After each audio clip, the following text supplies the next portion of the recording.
मित्रों, नमः संस्कृताय। मैं आराधना मिश्रा अपने यूट्यूब चैनल संस्कृत आराधना से सभी मित्रों का स्वागत करती हूँ। तो फ्रेंड्स, चलिए देखते हैं आज महाकवि भारवी से संबंधित कुछ विशेष महत्वपूर्ण उनके बारे में, उनकी संक्षिप्त जीवन परिचय और उनकी उपाधियाँ, उनकी प्रशस्तियाँ और उनके बारे में कुछ सामान्य सी जानकारी को देखते हैं। तो चलिए देखते हैं। इसके पहले मैंने और सारे कवियों को, महाकवि बाणभट्ट और उनके भवभूति और भर्तृहरि, कालिदास और अंबिका दत्त व्यास के बारे में जानकारी प्रोवाइड कराई है अपने चैनल पर, अपने वीडियो के माध्यम से। तो आप उसे जरूर देखिएगा मित्रों। और आज चलिए देखते हैं महाकवि भारव से संबंधित कुछ विशेष महत्वपूर्ण जानकारी को। तो चलिए देखते हैं भारव के पिता कौन थे। तो श्रीधर नाम था और नारायण स्वामी भी कहते हैं अवंती सुंदरी कथा के अनुसार।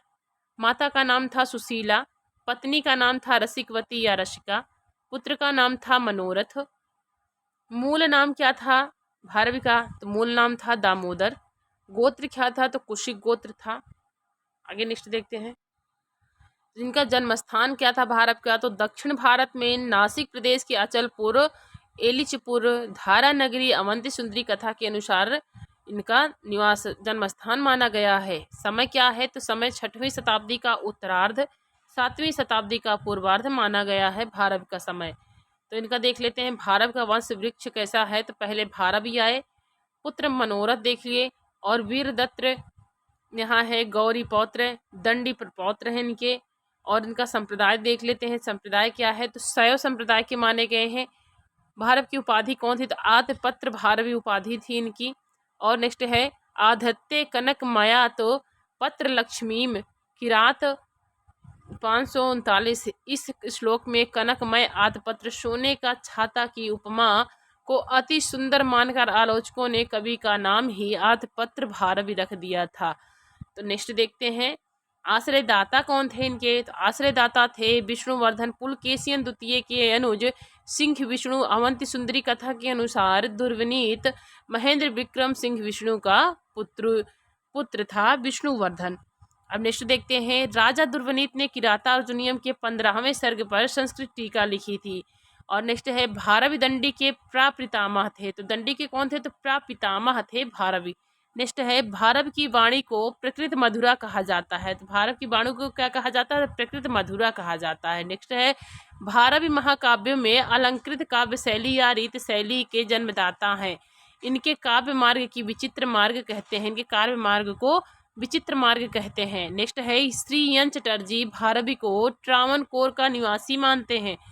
श्रीयन चटर्जी भारवी को ट्रावनकोर का निवासी सिद्ध करते हैं, यहाँ दिया गया है। तो नेक्स्ट देखते हैं एक किंवदंती के अनुसार देखते हैं। तो एक किंवदंती के अनुसार पिता द्वारा अपमानित भारवी उनके वध के लिए उद्यत हो गए, परंतु पिता द्वारा उनके हित के लिए डांटा गया। यह जानकर उन्हें बहुत पश्चाताप हुआ और पिता ने 6 माह तक ससुराल में सेवा करने का आदेश दिया।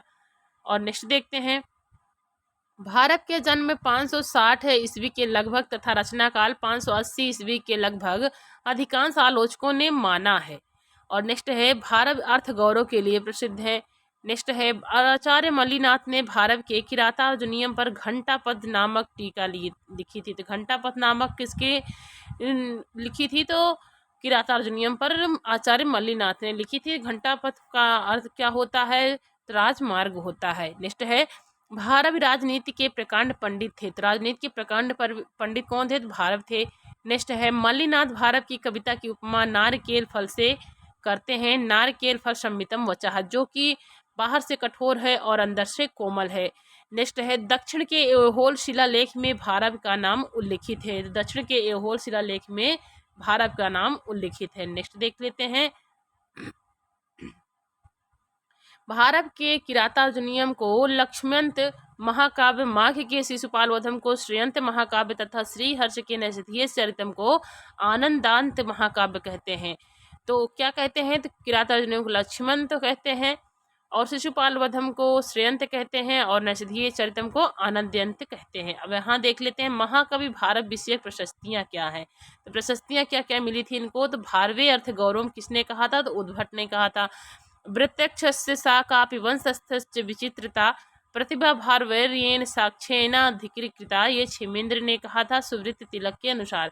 नेक्स्ट है नारिकेल फल सम्मितम वचो भारवे सपति तद विभज्यते स्वादयंतु रसगर्भ सरा सारमस्य रसिका यथे स्थितम। तो ये मल्लिनाथ का कथन हो जाएगा। नेक्स्ट है प्रदेश वृत्त्याभि महांतमर्थम प्रदर्शयंती रसमादयाधाना सा भारवे सतपथ दीप की ऐसा कृति कैरियो नोपजीव्या। ये कृष्ण कवि के अनुसार कहा गया है। नेक्स्ट है तदात्मत्यम रस भावयो भार भी स्पष्ट मूचिवान। ये शारदा तनय के अनुसार कहा गया है। नेक्स्ट है प्रकृति मधुरा भारव गिरा श्रीधर दास सुदुक्ति करणामृत के अनुसार ये कहा गया है। आगे नेक्स्ट देख लेते हैं यहाँ पे वंशस्थ वृत्तेन धृतांत पत्रो वृत्तेन संदर्शिता राजवृत्ति अर्थ प्रकर्ष हितरा राजलक्ष्मी नृपायते भार विरक्ति कीर्ति। ते आचार्य कपिल देव द्विवेदी के अनुसार कहा गया है। तो यहाँ है एक अंग्रेजी के अनुसार कुछ प्रशस्तियाँ दी है, तो उसका वर्णन यहाँ नीचे किया गया है। तो हिंदी अनुवाद है भारत की वर्णन शक्ति के विषय में संदेह को अवसर नहीं है। उनकी शैली उत्कृष्ट रूप में शांत गौरवमयी है जो निश्चय ही आकर्षक है। वह प्रकृति और प्रमदाओं के सौंदर्य निरीक्षण और उन्हें चित्रित करने में सर्वश्रेष्ठ हैं। तो ये कहा है प्रोफेसर ए.बी. कीथ है संस्कृत साहित्य का इतिहास में। नेक्स्ट देख लेते हैं सा मेधावी कवि विद्वान भारवी प्रभो गिराम अनुसाध्योत्करोन्मत्री नरेंद्र विष्णुवर्धने। तो ये होल शिलालेख में रवि कीर्ति के द्वारा कहा गया है। नेक्स्ट है और लास्ट है अर्थ दिविधित संविता सनीरज सुहासिनी अज्ञोल्लुक निरादंता निरानंदा भारे वीरु भारवे आचार्य कपिल देव द्विवेदी के अनुसार कहा गया है।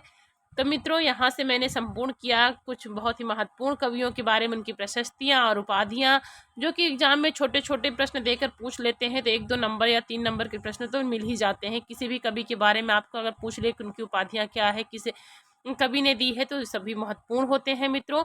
तो सभी मित्र जरूर देखिए और अच्छा लगे तो चैनल को सब्सक्राइब कीजिए, वीडियो को लाइक करिए मित्रों। पढ़ते रहिए, आपका दिन शुभ और मंगलमय हो, इसी कामना के साथ मित्रों नमः संस्कृताय।